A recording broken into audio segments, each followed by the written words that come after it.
Veronica Blackwell sat at her vanity, adjusting the black lace veil over her face. She never mourned, nor did she grieve. She wore black for convenience, for wealth, and for death. Children were burdens, distractions from her ambition, and she had discarded them as easily as old dresses. She had learned early that beauty was a currency. Her first husband, a wealthy banker, had showered her with gifts and love, but both his affection and the life of their child were short-lived. A tragedy, the world whispered. And when he too met an untimely end, the grieving widow collected her inheritance and moved on. Each marriage followed the same pattern: love, wealth, pregnancy, loss, and then another funeral. Veronica played the role of the sorrowful widow so well that no one questioned her. But the whispers grew. The Black Widow, they called her behind closed doors. Yet men still sought her hand, drawn to her hypnotic beauty. Then came Daniel Whitmore.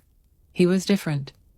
A poet with ink-stained fingers, he had no fortune to offer, but he saw something in her that no one else had. Against all reason, Veronica fell in love. For once, marriage was not about money. She wanted to give him a family, but years of manipulation and cruelty had taken their toll. She could no longer bear children. Daniel did not care. "You're enough for me," he had said, and for the first time, Veronica felt whole. But fate was not kind. Daniel fell ill, and despite all her prayers and desperate attempts to save him, he died in her arms one cold winter morning. The Black Widow was now a widow for real. But this time, there was no relief, no escape, only grief. Veronica lost herself in sorrow.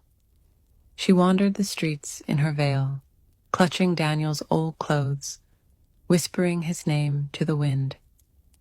She stopped eating. She stopped speaking.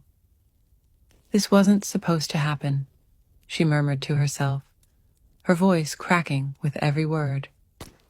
One stormy night, she was found digging at his grave with her bare hands. When they took her away, she did not fight. She only laughed, a hollow, broken sound. The nurses at Ravencrest Asylum whispered about the woman in black. She did not speak, did not eat, did not respond, except when she looked into the mirror. Then she would weep, clawing at her own reflection, whispering over and over, "Take me instead. Please, take me instead." But fate never made deals, and so the Black Widow spent the rest of her days in a locked room, staring at a ghost that would never come home.